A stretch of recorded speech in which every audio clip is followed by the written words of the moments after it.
اچھا قائرہ صاحب، آپ لوگوں کی جماعت تو ویسے اتحادی ہے، کابینہ میں پاور شیئرنگ نہیں کرتی، لیکن آپ نے بھی آج خبر دیکھی ہوگی کہ 188% کابینہ کے وزراء کی تعداد، تنخواہوں میں اضافہ، مرات الگ، یہ سب کچھ کر دیا گیا ہے۔ تو ایک جانب سر یوٹیلیٹی سٹورز کو بند کر دیا جانا، ہزاروں ملازمین فارغ ہو جانا، دوسری طرف 188% کا اضافہ، اس پر آپ کی پارٹی کا کیا موقف ہے سر؟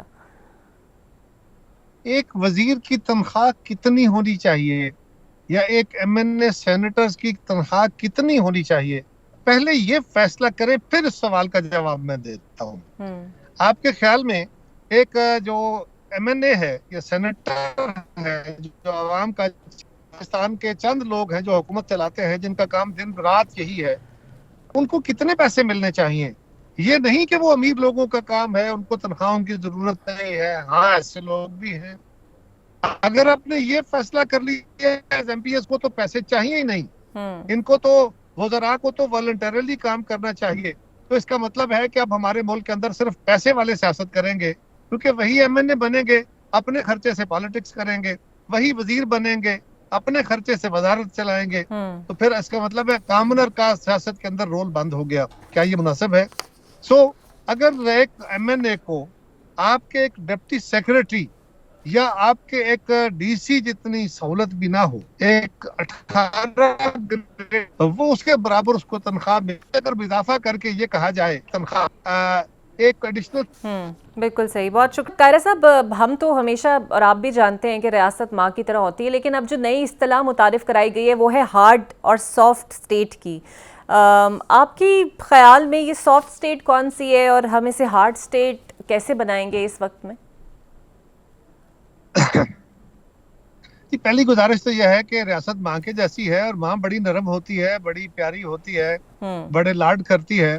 لیکن جب اولاد خراب کام کرتی ہے تو تھپڑ بھی مارتی ہے۔ تو یہ ساتھ ہی ساتھ ماں کا بھی رول، اس کو تصحیح کرنا بھی ہوتا ہے، اس کو سزا دینے کا بھی ہوتا ہے، تو بالکل وہ رول اپنی جگہ موجود ہے۔ ہمارے ہاں ایک وتیرہ رہا کہ لوگ،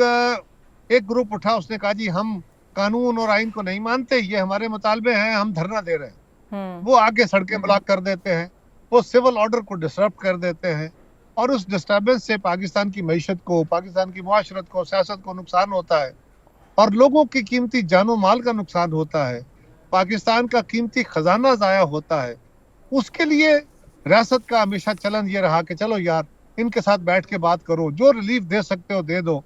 آئین سے، قانون کے بیانڈ بھی جانا پڑتا ہے تو جا کے دے دو۔ اب یہ فیصلہ ہو گیا کہ یہ نرمی کسی کام نہیں آئی،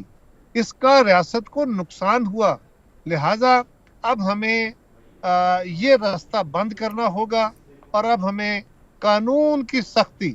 قانون کا جو راستہ ہے اس کے مطابق چلنا ہوگا، کوئی رعایت نہیں ہوگی۔ اس کا مطلب یہ نہیں ہے کہ آئین اور قانون سے ماورا کچھ ہوگا، لیکن اب رعایتی ماحول نہیں چلے گا، اب قانون کے مطابق چیزیں چلیں۔ اچھا سر، نیشنل ایکشن پلان پر اس طرح پورے طریقے سے تو عمل نہیں ہوا، لیکن بلاول بھٹو صاحب کہتے ہیں کہ نیشنل ایکشن پلان 2 ہونا چاہیے۔ تو سر آپ کے خیال میں اس میں کیا نیا ہو سکتا ہے جو پہلے پلان پہ ہی ہم اتفاق رائے قائم کر کے اس کو امپلیمنٹ پورا نہیں کر سکے؟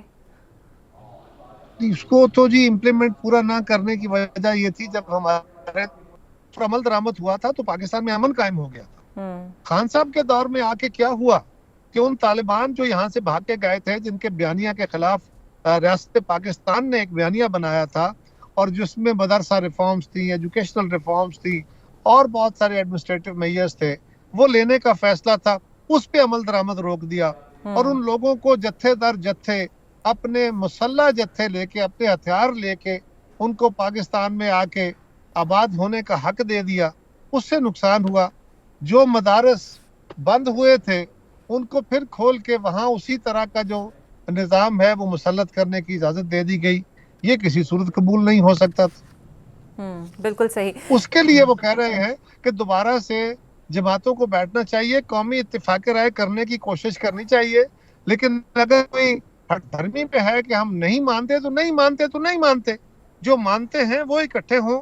اور جس پہ آگے بڑھنے کے لیے ان کے اندر اتفاق ہو جاتا ہے وہ راستہ اختیار کر کے اس کو اپنے ہم تک پہنچائیں، یہ نہ ہو کہ اس کو درمیانی راستے میں چھوڑ دیا۔